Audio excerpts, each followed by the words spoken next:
Hello, my friends. A warm welcome to Career Scholar. This is Neha Grover, your career, relationship and life coach. Video के timeline से पता चल गया होगा आपको कि आज हम बात करेंगे सरकारी नौकरी और प्राइवेट की नौकरियों के बारे में। ये सवाल बहुत बार मेरे सामने आया है और मुझे लगा कि उन सब लोगों को जवाब इस वीडियो के माध्यम से मुझे देना चाहिए, क्योंकि वाकई ये बहुत बड़ा डिसीजन है कि आप जॉब कौन सी करना चाहते हैं, सरकारी या प्राइवेट। देखिए, गवर्नमेंट जॉब हो या प्राइवेट जॉब हो, संघर्ष तो है, प्रॉब्लम्स तो है, एडवांटेजेस तो है। हर चीज के दो पहलू होते हैं। जैसे एक सिक्के के दो पहलू हैं, वैसे ही हर एक तरीके के हर एक जॉब के दो पहलू हैं, अच्छे और बुरे। चलिए जानते हैं कुछ पहलू के बारे में, अच्छे और बुरे, ताकि आप ये समझ पाएं कि आपके लिए सबसे सही जॉब कौन सी है। आप जब समझ पाओगे कि सबसे सही जॉब आपके लिए कौन सी है, तो ही आप ये डिसीजन ले पाओगे। चलिए फिर स्टार्ट करते हैं वीडियो गवर्नमेंट जॉब्स के साथ। सबसे अच्छी एडवांटेजेस जो गवर्नमेंट जॉब्स की हैं वो है कि देखिए, आपको जॉब में फ्लेक्सिबिलिटी बहुत मिलती है। ठीक है, देखिए बहुत सारे लीव्स हैं जो आपको मिलते हैं, बहुत सारे हॉलीडेज हैं जो आपको मिलते हैं। उसके साथ में आज के टाइम पर देखिए, आपके लिए ना बहुत रिलायबिलिटी है ना। गवर्नमेंट जॉब एक बार लग गई तो नहीं जाती, कॉन्ट्रैक्ट भी लग गई तो भी वो साल दर साल, साल दर साल, वो एक्सटेंड होती रहती है। तो आप एक सरकारी नौकरी के ऊपर रिलाई कर सकते हैं। शायद इसीलिए मेरे मम्मी पापा या आपने भी सुना होगा कि लोग बोलते थे कि एक सरकारी नौकरी अगर घर में किसी की लग जाए तो जिंदगी सफल हो जाती है ना। तो एक बंदा जो कि रिलायबल है, जो कि आपके लिए ही है, ठीक है, आपको उस पोजीशन से, उस कुर्सी से कोई नहीं निकालेगा जब तक आप कुछ गैर कानूनी ना करें, है ना।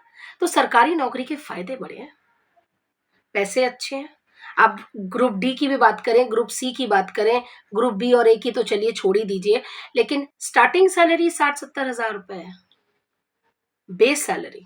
सेवेंथ पे कमीशन के ऊपर भी कमीशन लग गए होंगे अब। वहां पर ही अगर सरकारी नौकरी के ये कुछ फायदे हैं, तो सरकारी नौकरी के कुछ डिसएडवांटेजेस भी हैं। चलिए उसके ऊपर नजर डालते हैं। सबसे पहला डिसएडवांटेज जो मुझे लगता है वो है उनका वर्किंग कल्चर। अब देखिए, कोई यंग टैलेंटेड सा लड़का इतना स्ट्रगल कर कर एक ऐसे पोजीशन पर जाता है जहां पर वो बहुत इंजॉय करना चाहता है, लेकिन वहां का एनवायरनमेंट ऐसा है और इतना लेजी एनवायरनमेंट है कि आपका पूरा जो एनर्जी है वो फुस हो जाता है। तो वहां का जो वर्किंग एनवायरनमेंट है ना, वो बहुत ही पेचीदा है, मुझे तो नहीं सही लगता। ठीक है कि आप जाएं और बुद्ध बनकर बैठे रहें। ठीक है, दूसरी चीज, वहां पर पंक्चुअलिटी बोलकर कुछ नहीं, वहां पर डेडलाइंस बोलकर कुछ नहीं है, वहां पर डिसिप्लिन बोलकर कुछ नहीं है। अब आप मुझे बोलोगे नहीं मैडम, आईएएस ऑफिसर्स को देखिए वो तो बहुत पंक्चुअल है। तो सर जी, वो सिर्फ 1% है, बाकी के 99% नहीं है ना। तो अब क्या है और देखिए, और एक डिसएडवांटेज कि अब क्या है कि कुछ ऐसे जॉब्स हैं जो ट्रांसफरेबल है। अब 3 साल बाद आपको शिफ्ट करना ही है। अब आपका घर परिवार नहीं चाहता, आप नहीं चाहते, तो भी वो आपको भेज देंगे क्योंकि वो उनके टीएनसी पर है। और अगर आप इसमें से नाखुश हैं तो आप नौकरी छोड़ दीजिए। अगर आप मेडिकल भी देते हैं तो आज के टाइम पर मेडिकल भी कुछ समय तक अप्रूवल मिलती है, उसके बाद उसकी भी अप्रूवल नहीं मिलती, तो आपको जाना ही पड़ता है। ठीक है, अब चलते हैं तीसरी बात। अब लीजिए सिलेक्शन प्रोसेस। भैया नाम तो आ गया हमारा लिस्ट में, सिलेक्ट तो हो गए हम कोई सरकारी नौकरी के लिए। अब वो कब ज्वाइनिंग होगी वो तो राम भरोसे। उसके पहले भी बहुत पेचीदा है ना। पहले आपको ये पता लगाना है कि नौकरी निकली कहाँ है, ये वेबसाइट जाली तो नहीं है। फिर आप जाएंगे उनके परमानेंट वेबसाइट पर, यानी कि ऑफिशियल वेबसाइट पर। फिर आप ऑफिशियल वेबसाइट को सर्च करेंगे, फिर आपको लगेगा अरे वाह मेरी तो चांदी हो गई, ये तो नौकरी यहाँ है तो ये सही है। फिर चलिए आपको नौकरी मिल गई, अब चलिए उनका रिटन एग्जाम दीजिए, फिर उसके बाद उसका इंटरव्यू दीजिए, और उसके बाद तो जी जाप करने बैठ जाइए। जब उनका मन होगा तो वो लिस्ट निकालेंगे, जब उनका मन होगा तो वो आपको बताएंगे, जब उनका मन होगा तो वो आपको ज्वाइनिंग देंगे। मेरे बहुत सारे स्टूडेंट्स हैं फ्रेंड्स, जिन्होंने क्लाइंट्स है रादर, जिन्होंने सरकारी नौकरी क्लियर करने के बाद भी वो बेचारे बैठे रहे और उनके पीओ का सब कुछ हो गया, सब कुछ फाइनल हो गया, तो भी 8-8 महीने तक ज्वाइनिंग नहीं आई। तो वो क्या करते हैं, भूखे तो नहीं मरेंगे तब तक, उन्होंने प्राइवेट ज्वाइन कर ली। ठीक है, अब समझ में आ गई सरकारी में क्या अच्छे चीजें हैं और क्या बुरी चीजें हैं।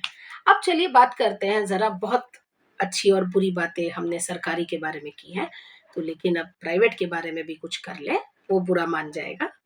प्राइवेट में सबसे अच्छी बात क्या है, अगर आप पढ़े लिखे हैं, ठीक है, और अगर आपके किस्मत ने आपके साथ दे दिया, तो आपकी नौकरी अच्छे जगह पे लग जाएगी, और सैलरी की तो क्या ही कहने। मानते हैं ना इस बात। दूसरी चीज, वर्किंग स्ट्रक्चर, वर्किंग एनवायरनमेंट।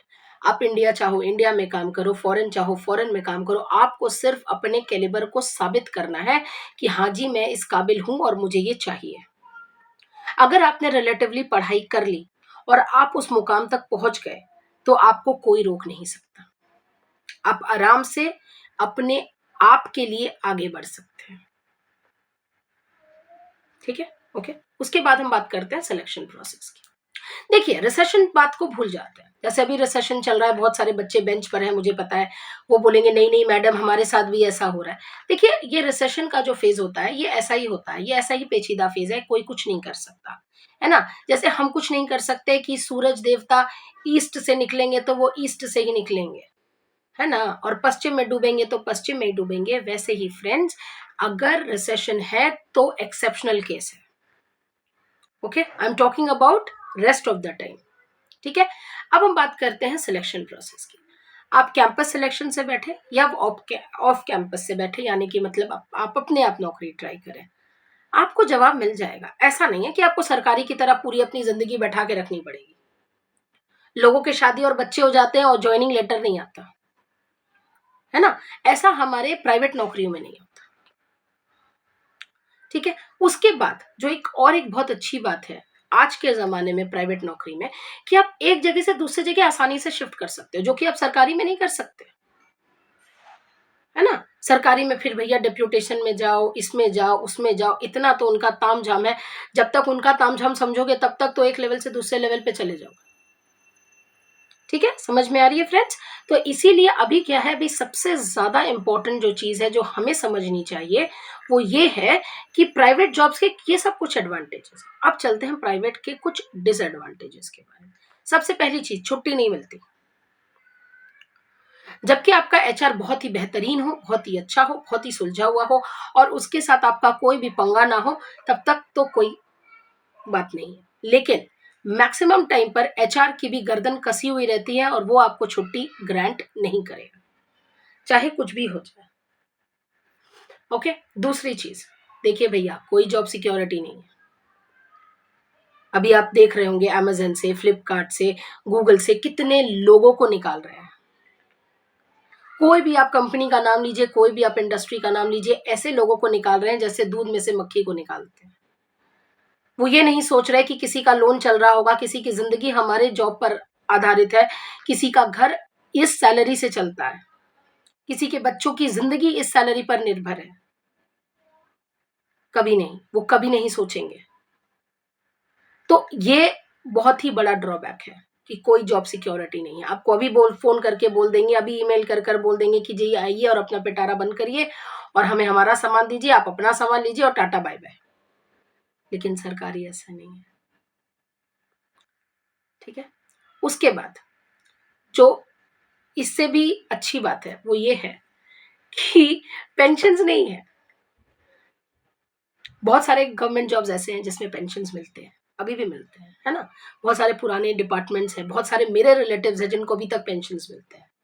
वो रेलवे की हो, वो नॉन रेलवे हो, वो मेडिकल लाइन हो, वो टेक्सटाइल इंडस्ट्री हो, वो डेवलपमेंट इंडस्ट्री हो, वो एचआर इंडस्ट्री हो, वो स्किल डेवलपमेंट यूनिवर्सिटी के जॉब्स हो सरकारी, वो कोई भी सरकारी जॉब्स हो, उनको पेंशन मिलते हैं, मैक्सिमम पेंशन मिलते हैं। लेकिन भैया प्राइवेट में कुछ नहीं मिलता। प्राइवेट में मिलता है ठेंगा। आपको मिलता है एक बुके, बुके के साथ खुश रहिए और टाटा बाय बाय। सरकारी में तो फिर भी आप डेप्यूटेशन के थ्रू वापस आ सकते हो, है ना। बहुत सारे सरकारी नौकरी ऐसे निकलते हैं कि चलिए आप रिटायर्ड हुआ वापस आ जाओ। प्राइवेट में ऐसा कुछ नहीं होता। आप बाहर हो तो आप बाहर। तो ये था एक रफ एंड टफ, ठीक है, बातें गवर्नमेंट जॉब्स के बारे में और प्राइवेट जॉब्स के बारे में। अब आपको ये समझना है कि आपके कैरेक्टरिस्टिक्स के हिसाब से आप कहाँ फिट बैठते हैं। क्या आप सरकारी नौकरी पे फिट बैठते हैं या आप प्राइवेट नौकरी पर फिट बैठते हैं, ठीक है। अगर आप ये डिसीजन नहीं ले पा रहे हैं तो किसी क्वालिफाइड और एक्सपीरियंस करियर काउंसलर से मिलिए। वो आपको प्रॉब्लम सॉल्व कर कर देगा या देगी और आपको ये समझ में आ जाएगा कि कौन सी चीज आपके लिए उम्दा है। तो आज के लिए इतना ही। मिलेंगे अब अगले वीडियो में बहुत जल्द। A goodbye from my side. बहुत सारा ख्याल रखें और जो भी जॉब चुने बहुत ही सोच समझ कर चुने। ये आपकी जिंदगी का सवाल है, मजाक में कोई भी डिसीजन ना लें। चलिए, बाय बाय।